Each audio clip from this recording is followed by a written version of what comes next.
Howdy. It has been a couple of weeks, but we are trying to resume this, and we'll see how this goes. As soon as I can figure out which way is up. I had a convention last weekend. It took a lot out of me. So there's a lot of that going on. I still haven't quite figured out how to keep the music playing, keep the audio going, whilst I click on other things for this game in particular. It is a bit of an annoyance, as sometimes I have to click off the screen and do stuff as part of the process of streaming. Hey, let's turn the light on. There we go. Oh, good lord, that's bright. Let's switch to that, which is hopefully softer. And here's that weird question about the eyes. I saw someone post recently that, and of course, yeah, you're not going to be able to see this here, because I'm actually quite curious about this. That there was something where it says that we look like replicants with these ring lights on, and I'm wondering if that's the case. I don't know, but it's possible. Anyway, enough of that falderall. Back to this falderall. And we'll kind of see how this goes. Okay. Yeah. Oh. Haven't been awake all day. A lot of things going on, and so one tries to keep all of the plates spinning, and it's rather difficult. Okay.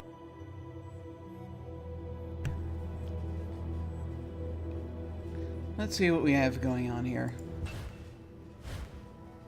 We're continuing with something.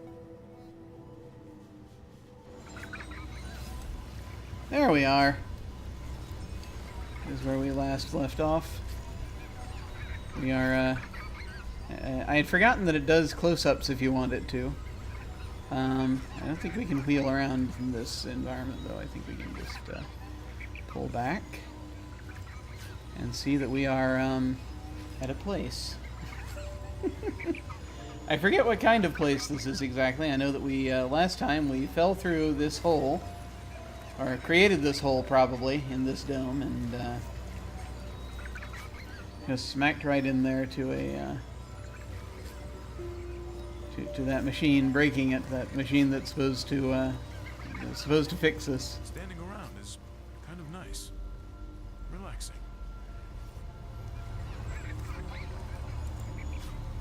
Water is clear, almost unnaturally so, revealing ruins upon ruins as far as you can see. That's the thing also I like about the Numenera setting. One thing in particular I like about it. Here, let me turn off the music for a second whilst I go off screen to check something. Once again, yeah, I'll figure this out sooner or later. But yeah, it's very much, there's so much history now in the world that it's kind of nuts. Just everywhere you go, there are going to be signs of a previous civilization in one way or another. Even if you're in a desert, the particles of sand underneath your feet were probably reprocessed from something else. At this point, it is that far in the future. I noticed in a description, because I actually did in between these two sessions, this session and the previous session a couple weeks ago, I did go in and look at some of the stuff in the journal, and it's saying it was only the world. It's only been like 2 billion years or something approximating that, and I had thought it was more than that, or maybe it was 1 billion years. Maybe that's what I'm thinking of. It was 1 billion years from today, and the Earth maybe now is something like 1 billion, so it's like 2 billion. I don't know. I can't remember. But anyway, there's that. Oh look, things. Go. I'm going. Two floating cones whirl and spin deliriously around each other, giggling like children being tickled. The air around them smells of sweet, burning leaves. Touch a cone as it passes. Quick, poke it. That's the first thing we're going to do. What are you? They continues whirling and laughing like enraptured dancers, giving no sign that they've heard you. Watch them for patterns. The longer you stare at these artifacts, the more that you're convinced that they turn faster when their spiraling paths cross each other. And from my mystical lore, their edges seem to trace faint glowing lines that twine around each other, resembling a rope fastened to some invisible point beyond this time and place. Interesting, so it's like a tether for something, an anchor.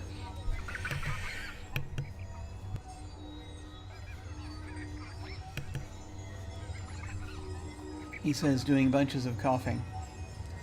Interesting. Okay. Well, let's see what happens if we touch a cone. Yeah, let's just keep it at 90% unless someone else can do this better. Nope, okay. Success. You managed to graze one of them with the tip of your finger. Rorn, a voice says, and your vision is stolen from you. A moon hangs over you, but it is not the one you recognize. It's black and in pearl white. It's black and in a pearl white sky. Okay. Thick, flat asteroids orbit it like petals in the wind. You feel questing tendrils at your ankle, and the hot wind on your face smells of scorched hair and grief. Interesting. I think it must... Yeah, he's been to other planets, possibly. Your vision returns. The cones hang motionless for only a second before resuming their giggling dance. What are you for? Cones greet your question with a split second of hushed silence, followed by delighted peals of helpless giggling. Great, lovely. Alligern. They aren't for anything. They're from one of the worlds before this one.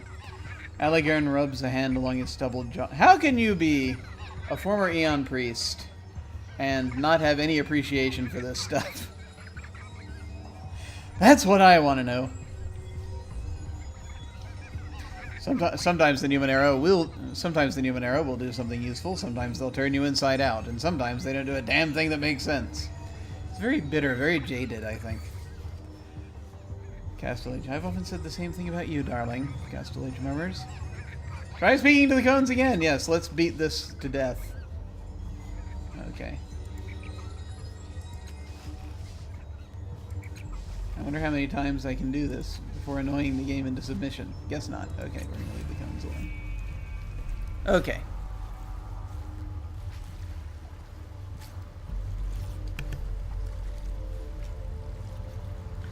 What am I doing? Things. Guess we're looking around, exploring. I'm going. I'm going, apparently. Hands? Any hands coming up out of the water?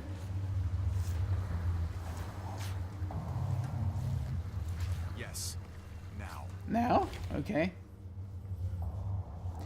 A tangled cluster of metallic tendrils grows from the depths of the nearby water.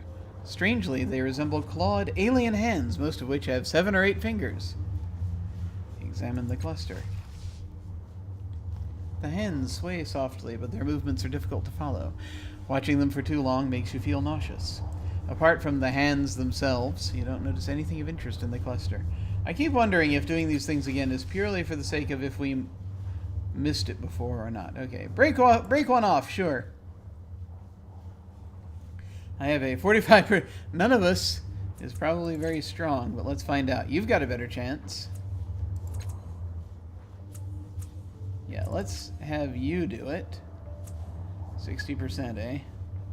Shall we put some effort into it? Shall we make you spend your precious strength? Might? Your precious might? 80%? 100%? We could absolutely get one. Let's spend a little effort. Got it. You grip the hand nearest to you and snap it from its roots. Stepping back, you give it a couple experimental swings. Good balance. It might make a decent weapon. Gained item, 8-fingered mace. Wow. 8-fingered mace.